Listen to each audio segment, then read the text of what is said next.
There's this quiet, almost unsettling distance sometimes, isn't there, between how I look on the outside, maybe how you look, and how you genuinely feel inside. It's a strange sensation, almost like you're watching someone else live your life, just sort of going through the motions.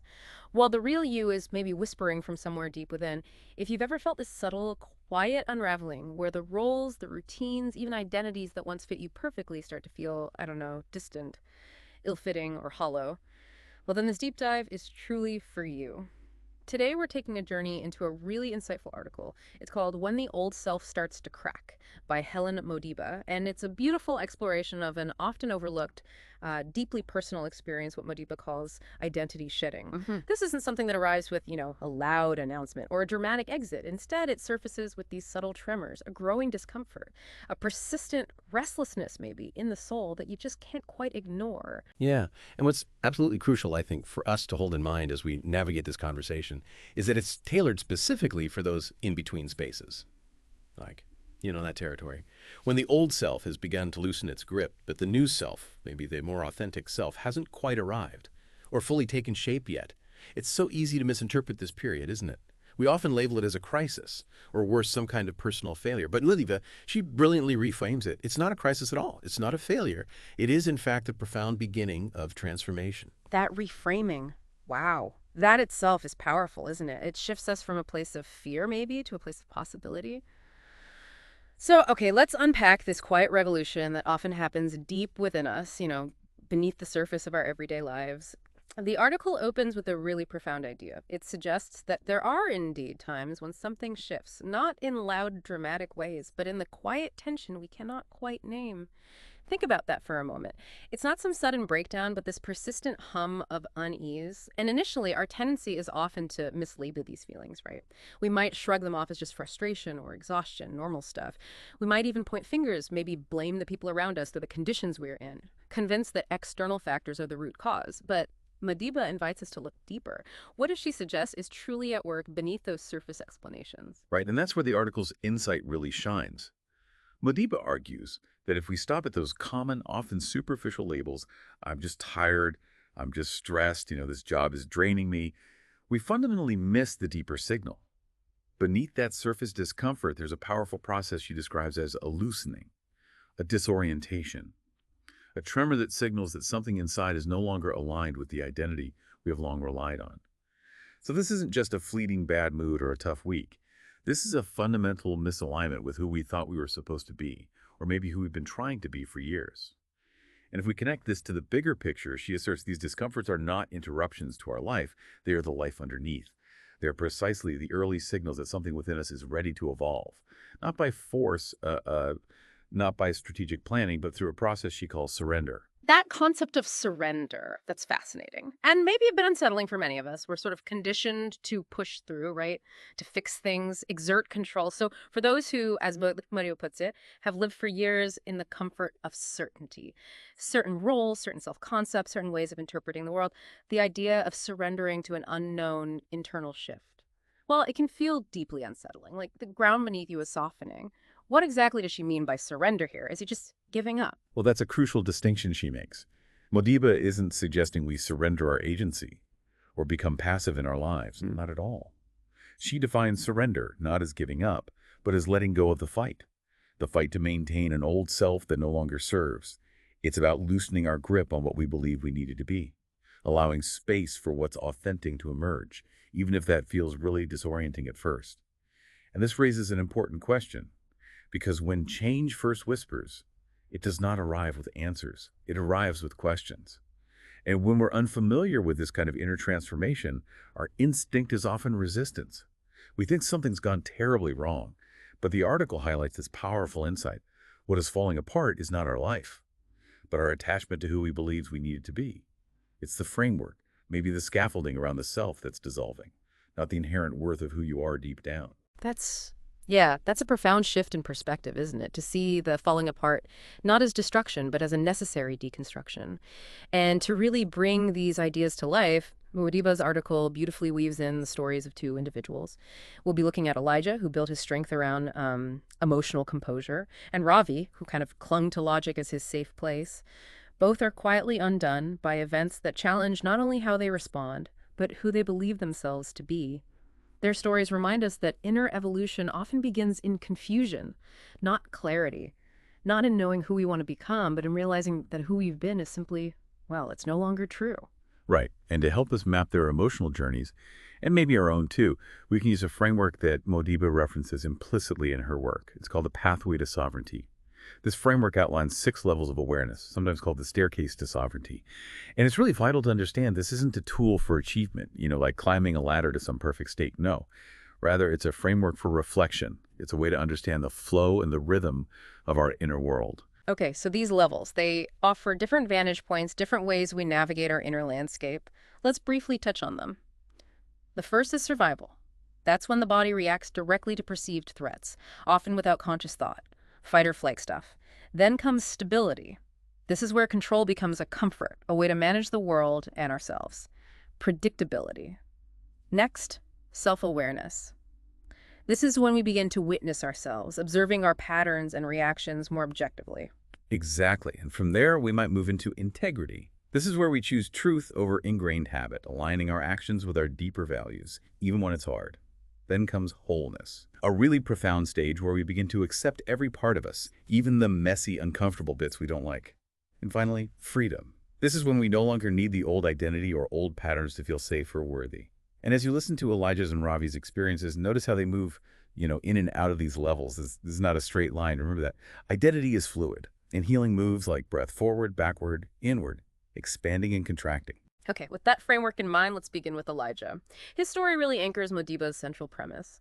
Elijah, as the article describes him, prided himself on his composure. He was the kind of man who kept things together, offered calm in chaos, never raised his voice or revealed too much. He meticulously cultivated this image, becoming the rock, the unshakable one, the dependable one, you know the type, the emotionally reserved man who could be counted on not to fall apart. And this self-image, we learn, was deeply shaped by his childhood. Emotional outbursts were met with shame, and sensitivity was seen as weakness. So his stability, his safety, was built around that emotional control. Yeah, absolutely. But what Elijah did not see coming was the way grief would completely undo him, just dismantle that control. When his father died, Elijah fully expected to manage it, just like he'd managed every other challenge in his life. He thought, okay, take a few days off, attend the funeral, return to work, and just carry on, business as usual. It was his established pattern, right, for navigating emotional upheaval. He was trying so hard to maintain that stability level by exerting control. But something was fundamentally different this time. The grief was just too vast. It couldn't be contained by his usual strategies. And it manifested in really tangible ways, didn't it? Almost jarring ways. He found himself forgetting appointments. His meticulously organized life was slipping. He would wake up in the middle of the night with this physical heaviness in his chest that, no words or logic could soothe. This wasn't just a fleeting feeling, it was a constant internal tremor. Then, one afternoon, something truly pivotal happened. While helping his son with a simple maths problem, a seemingly mundane, everyday task, Elijah burst into tears. And it wasn't just like a tear or two, it was the kind of sobbing that overtakes the body before the mind can catch up. His young son looked genuinely frightened by this raw display, and Elijah, in that instant, felt this overwhelming wave of shame. He'd broken his own cardinal rule. He'd let something slip through those carefully constructed cracks. He quickly apologized, desperately trying to pull himself together, dismiss it as just a bad day, just desperately trying to get back to his old level of stability. And what's truly illuminating here is Modiba's interpretation of that moment. She emphasizes that this was not a failure on Elijah's part, not at all. It was the signal. It was the unraveling of a tightly held identity, one that was no longer sustainable. It was no longer serving his deepest truth. Now, to Elijah in that raw moment, it certainly felt like a collapse, a descent into chaos, maybe even back to survival instincts. And for weeks after, he tried desperately to return to his normal. He attempted to reassert control, rebuild his composure, but the tremor remained.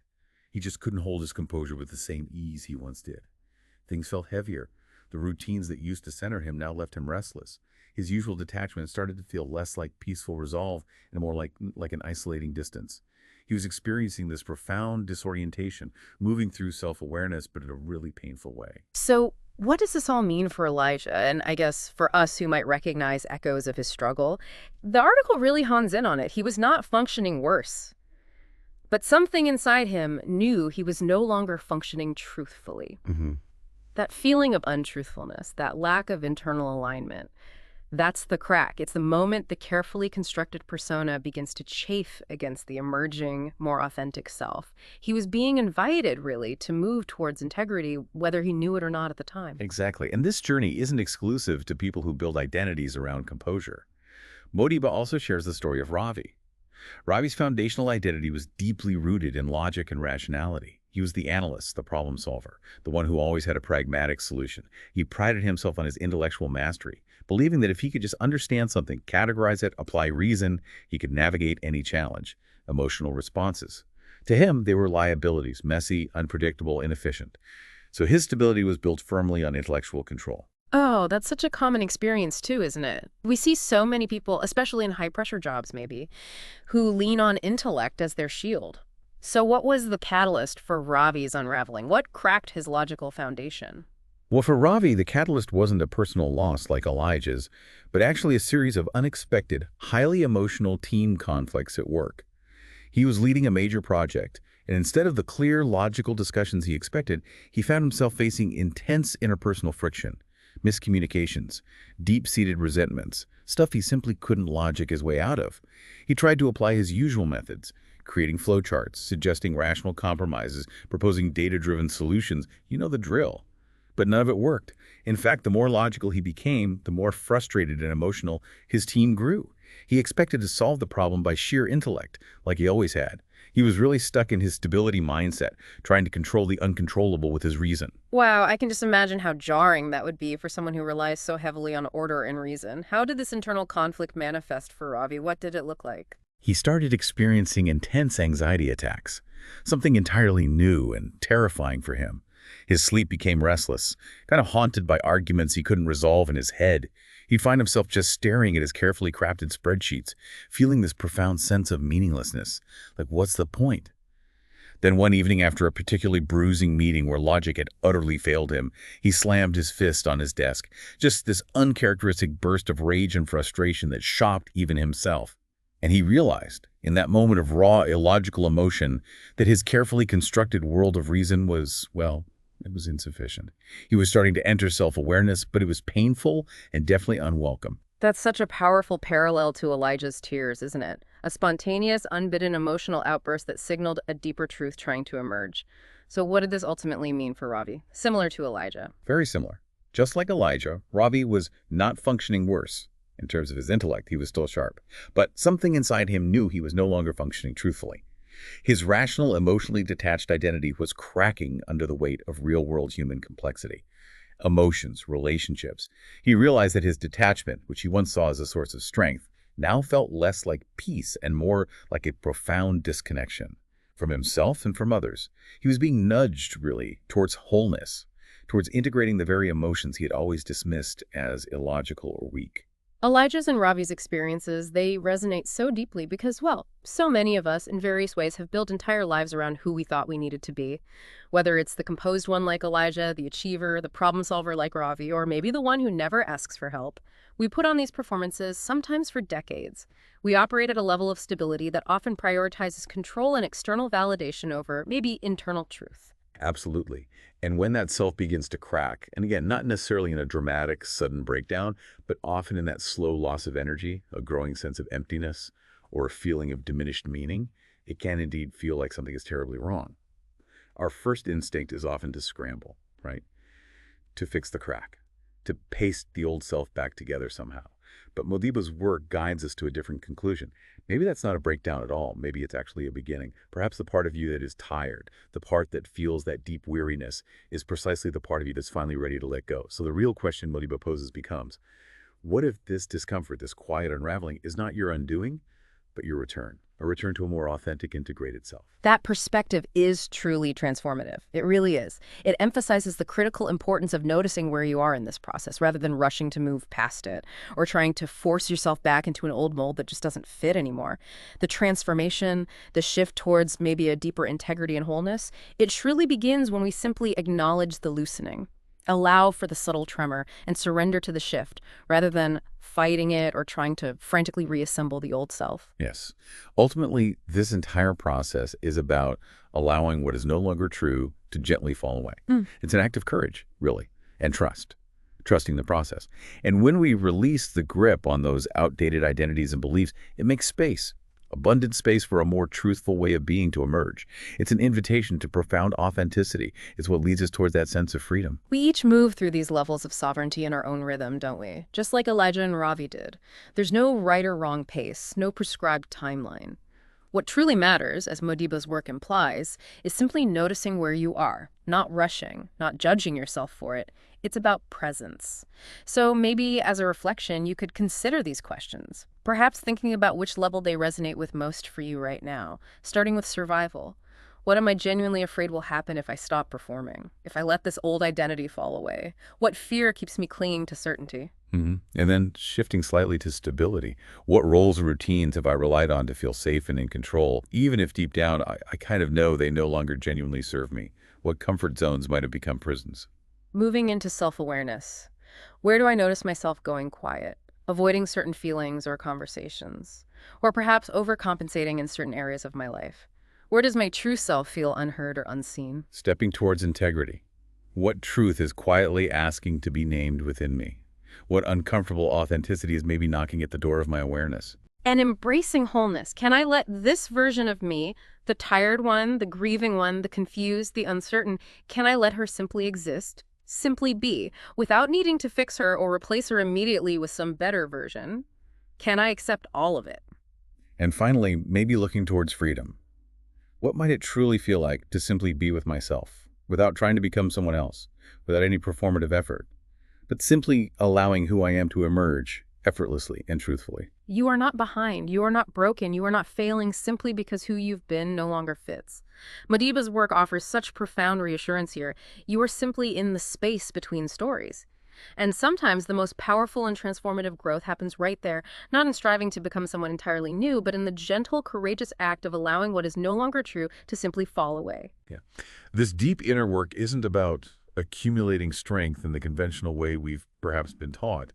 It's about a different kind of power altogether. It's about honesty. It's about profound presence. And it's about the soft, gentle return to who we already are, underneath all the masks we've worn for maybe a very long time. We really want to underscore very clearly that this deep dive, this reflection, it's not a replacement for therapy or professional care. It can't be. If you are feeling overwhelmed, profoundly lost, or find yourself struggling with significant emotional distress, please reach out to a qualified professional. You absolutely don't have to navigate these complex inner shifts alone. Support is available. And to help you further integrate these powerful insights from Helen Mudiba's work, we do have a free PDF. It's called The Pathway to Sovereignty, and it's available for you. You should find it in the first comment associated with this deep dive. And if you're looking for maybe a more structured way to explore these themes, we also have a guided journal, Your Path to Choosing Joy, which is available on Amazon. It can be a wonderful companion to help you reconnect with what truly matters, especially in these moments of profound internal change. So as you move through your day, maybe just let this final thought linger with you. What might it feel like to simply be with yourself, just as you are right now, without trying to become someone else, but simply allowing who you are to quietly and authentically emerge?